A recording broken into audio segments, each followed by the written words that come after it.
मेरा नाम है मोहित चौबे और आप देख रहे हैं नॉलेज ब्रूक। नॉलेज ब्रूक में आज हम सिख गुरुओं के बारे में चर्चा करेंगे। सिख धर्म से संबंधित 10 गुरु हुए हैं और इन्होंने अलग अलग प्रकार के ऐतिहासिक जो इनके कार्य हैं उसके बारे में आज हम चर्चा करेंगे।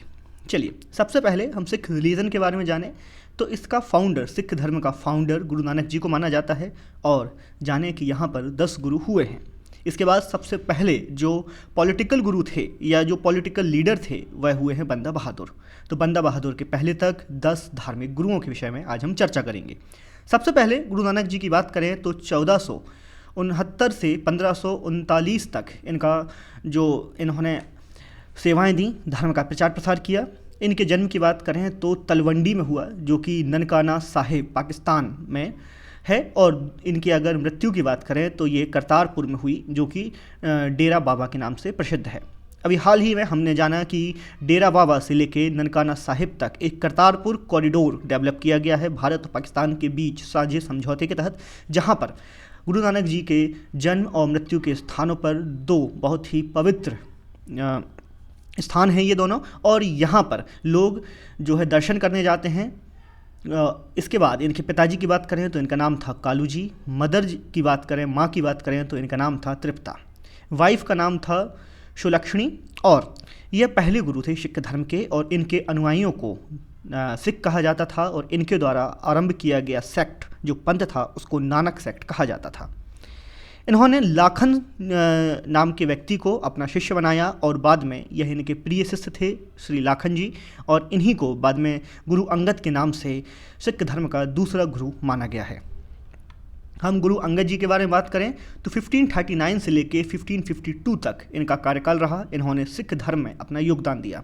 यह गुरु नानक के बहुत ही प्रिय डिसाइपल थे, बहुत ही प्रिय शिष्य थे, और क्षत्रिय वंश से, क्षत्रिय कास्ट से संबंध रखते थे।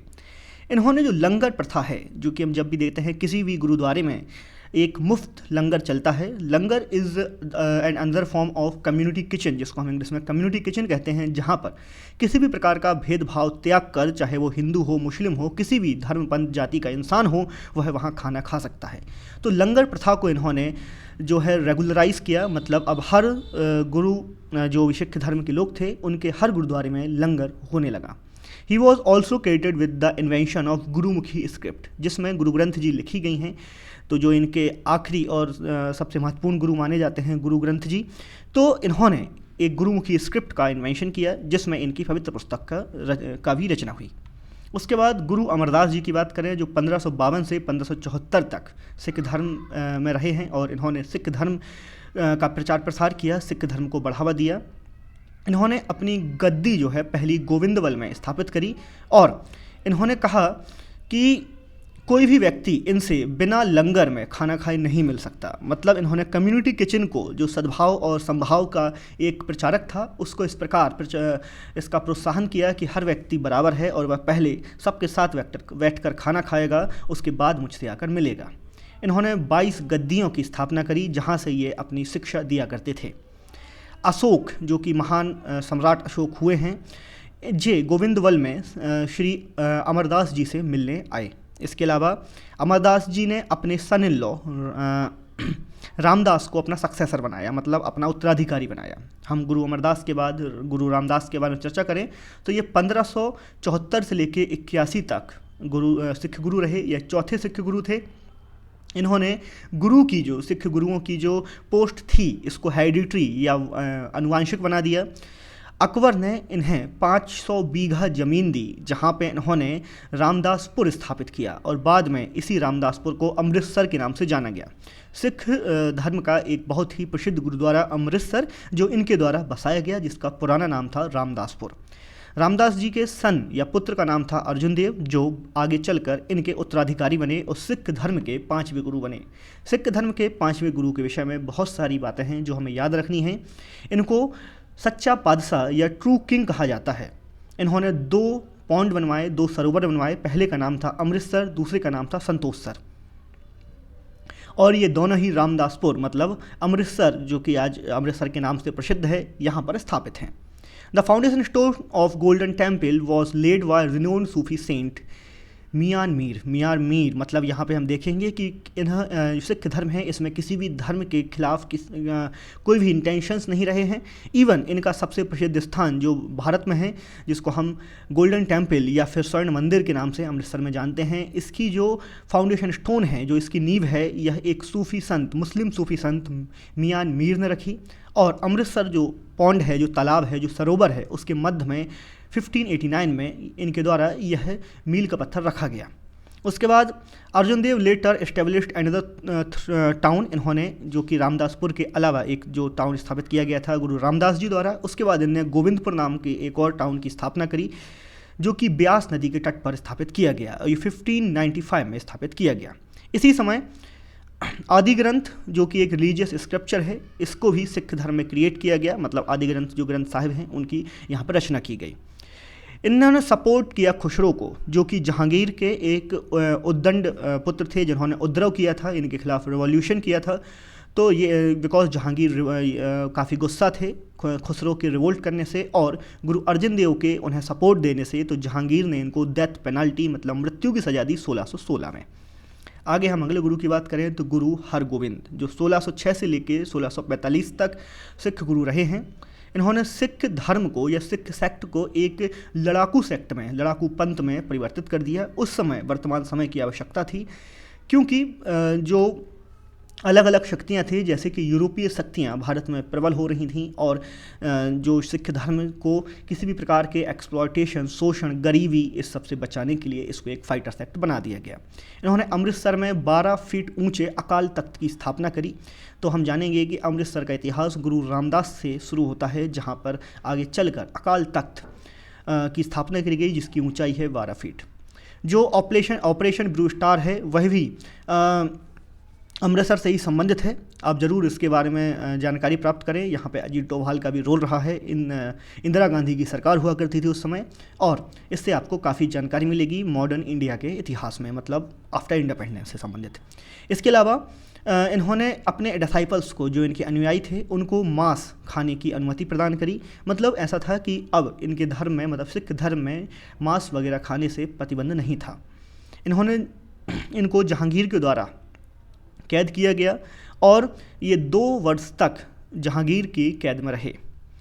इन्होंने करतारपुर मतलब एक टाउन इन्होंने इस्टेब्लिश किया, जिसका नाम था कीरतपुर, क्षमा करें कीरतपुर, जो कश्मीर में स्थापित किया गया, और कीरतपुर में ही इनकी मृत्यु हो गई। उसके बाद गुरु हरगोविंद के बाद अगले गुरु बने गुरु हर राय। उसके बाद बनेंगे गुरु हरकिशन। तो गुरु हर राय के बारे में जानेंगे। ये 7वें गुरु थे, और 1645 से 1661 तक इन्होंने जो सिख धर्म की शिक्षा को आगे बढ़ाया। इनके समय में शाहजहाँ के बेटे थे, वो एक वॉर ऑफ सक्सेशन में उलझे हुए थे, और सामगढ़ के युद्ध के बाद जो है दारा सिकों से ये मिलते हैं। तो औरंगजेब जो कि इनसे नाराज़ हो जाते हैं, क्योंकि ये दारा सिकों की मदद करते हैं या दारा सिकों से एक सॉफ्ट कॉर्नर रखते हैं। तो औरंगजेब इनको बुलाते हैं और इनकी जगह हर राय जी अपने बेटे राम राय को औरंगजेब के पास भेज देते हैं। लेकिन राम राय औरंगजेब को किसी प्रकार खुश कर देते हैं, और इससे सिख गुरु श्री गुरु हर राय जी नाराज हो जाते हैं, और राम राय की जगह वो अपना सक्सेसर अपने 6 साल छोटे बेटे हरकिशन को बनाते हैं। तो एक बहुत ही इंटरेस्टिंग एक कॉन्फ्लिक्ट की स्टोरी है, जहाँ पर राम राय पंथ की स्थापना भी आगे जाकर कर देंगे। तो हम थोड़ा समझेंगे कि राम राय क्योंकि यहाँ पे नाराज़ हो गए, और फिर इन्होंने इनकी जगह पे, क्योंकि इनके छोटे भाई हरकिशन को इनकी जगह सक्सेसर बना दिया गया। और वजह क्या थी? औरंगजेब की मत से ये सहमत थे, औरंगजेब इनसे प्रसन्न थे, जिसकी वजह से हर राय राम राय से नाराज़ हो गए थे। चलिए आगे देखें गुरु हरकिशन के बारे में। इन्हों के डिस्प्यूट थे अपने भाई राम राय से। ये 6 साल के छोटे बच्चे थे। इन्होंने राम राय ने अपना एक सेपरेट थ्रोन स्थापित कर दिया देहरादून में, और जो भी व्यक्ति राम राय को फॉलो करते थे वो राम राय के नाम से फेमस हुए। अब हरकिशन जी की मृत्यु हो जाती है स्मॉल पॉक्स से, छोटी माता से। उस समय जब छोटी माता जो आज आमतौर पे किसी को भी हो जाती हैं और आदमी बहुत जल्दी ठीक भी हो जाता है, लेकिन इतना ज़्यादा दवाओं का विस्तार नहीं था, तो काफ़ी लोग ऐसे छोटी बीमारियों से भी मृत्यु को शिकार हो जाते थे। तो 8वें गुरु हरकिशन की बात करें तो इनका जो कार्यकाल हम याद रखेंगे कि 1661 से 1664 तक रहा। बहुत ही लंबा कार्यकाल नहीं था, सिर्फ 3 साल तक, मतलब सबसे छोटे गुरु और सबसे छोटा कार्यकाल। आगे बात करेंगे गुरु तेग बहादुर की, जो 1664 से 75 तक रहे। ये गुरु हरगोविंद जी के पुत्र थे। ये 1675 AD में औरंगजेब इनको तेग बहादुर को बुलाते हैं दिल्ली, लेकिन और यहाँ पे ये मना कर देते हैं कि ये इस्लाम नहीं स्वीकारेंगे, जिसकी वजह से इनका मर्डर कर दिया जाता है। He was assassinated. तो गुरु तेग बहादुर ने भी अपने सिख धर्म और सिख पंथ की रक्षा करी, और औरंगजेब का यहाँ भी रोल है। औरंगजेब ने इनको भी मतलब इनके ऊपर भी प्रहार किया। इसके बाद हम गुरु गोविंद सिंह, जो कि सिख धर्म के आखिरी धार्मिक गुरु थे। He was the 10th and the last guru of Sikh. He is born in Patna. Patna में इनका जन्म होता है 1666 में। इन्होंने एक टाउन आनंदपुर इस्टेब्लिश किया और यहाँ पे अपनी गद्दी स्थापित करी। इनकी 2 पत्नियाँ थीं, सुंदरी और जीतू जी, और इनसे इनको 4 पुत्र रत्नों की प्राप्ति हुई: अजीत सिंह, जुझारू सिंह, जोरावर सिंह और फतेह सिंह। इनका कार्यकाल 1675 से 1708 रहा, मतलब औरंगजेब की मृत्यु के 1 साल बाद तक। इन्होंने एक टाउन स्थापित किया जिसका नाम था पौंटा, जो कि हिमाचल प्रदेश में था। इन्होंने बहुत सारे स्कल्पचर्स, जो बहुत सारे संग्रह रचे, जैसे कि कृष्ण अवतार और चंडी दीवार। इसके बाद इन्होंने कुछ फोर्ट्स, कुछ किलों का निर्माण किया ताकि ये आनंदपुर की रक्षा कर सकें, जैसे आनंदगढ़, केशगढ़, लोहगढ़ और फतेहगढ़। गुरु गोविंद सिंह की कुछ महत्वपूर्ण युद्ध भी हुए, जो कि मुगल इतिहास में और सिख धर्म के इतिहास में काफ़ी जाने जाते हैं। औरंगजेब की एक आर्मी, एक सैन्य टुकड़ी, एक पहाड़ी राजा भीमचंद्र पर आक्रमण करते हैं। भीमचंद्र और गुरु गोविंद सिंह जी से रक्षा की मांग करते हैं कि गुरु गोविंद सिंह उनको बचाएं। तो नांदेड़ का युद्ध होता है, जहां गुरु गोविंद सिंह भीमचंद्र के तरफ से औरंगजेब की आर्मी से, औरंगजेब की सैन्य टुकड़ी से लड़ते हैं। नांदेड़ के युद्ध के बारे में जानें तो यह गुरु गोविंद सिंह जी और जो कि हिल स्टेट के जो राजा थे उनके तरफ से लड़ रहे थे, और मुगल आर्मी के बीच में होता है। गुरु गोविंद सिंह इस युद्ध को जीत जाते हैं। इसके बाद इन्होंने खालसा सेक्ट की स्थापना करी। इस विजय के बाद खालसा का मतलब होता है पवित्र। खालसा सेक्ट का फाउंडेशन 1699 में हुआ। ये वैशाखी के दिन हुआ, और इन्होंने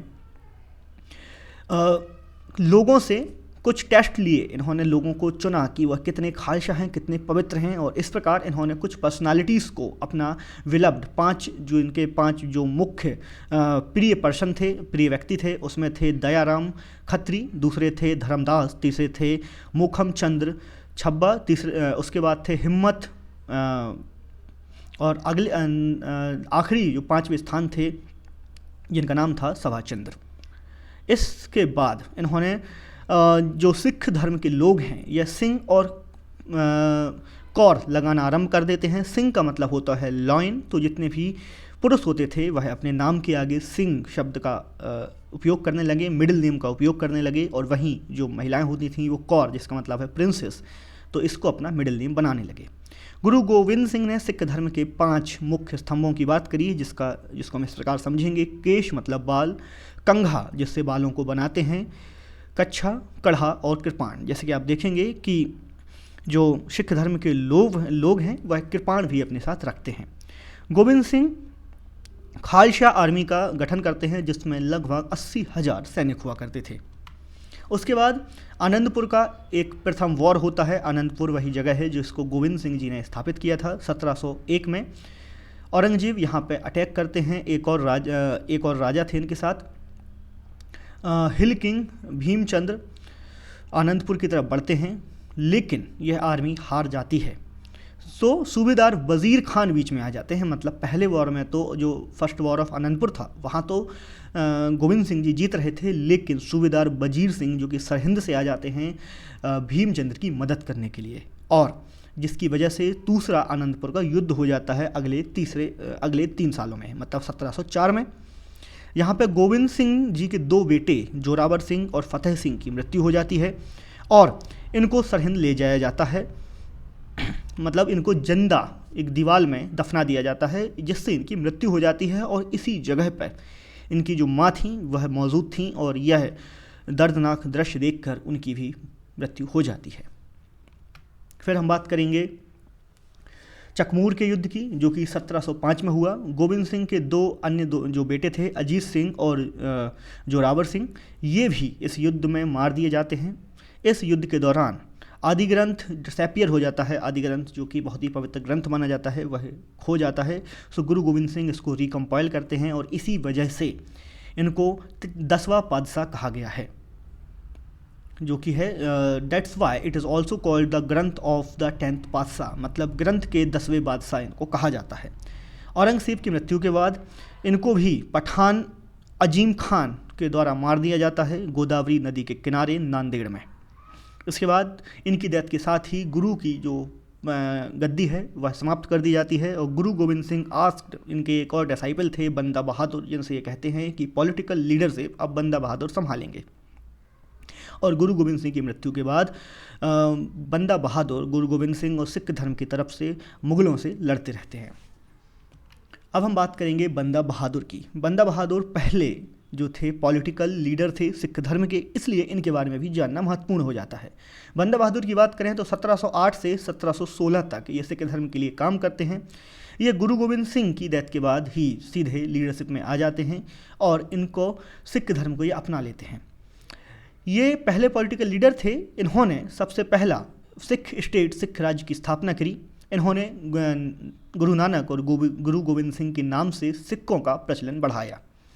बंदा बहादुर जम्मू के रहने वाले थे। इनका बचपन का नाम लक्ष्मण देव था और इनका आगे जाकर माधव दास नाम हो गया, लेकिन यह अपने आप को गुरु का बंदा कहते थे, इसलिए यह बंदा बहादुर के नाम से प्रसिद्ध हुए। ये गुरु गोविंद सिंह से नांदेड़ में मिलते हैं। याद रखें कि नांदेड़ आंध्र प्रदेश में है, जहाँ पर गोविंद सिंह जी की मृत्यु होती है। ये गुरु से इन्फ्लुएंस होते हैं और जैसा कि मैंने आपको बताया कि गुरुज बंदा या गुरु का बंदा ये अपने आप को कहने लगते हैं, इसलिए इनका नाम भी बंदा बहादुर पड़ गया। लेकिन गुरु गोविंद सिंह जी इनको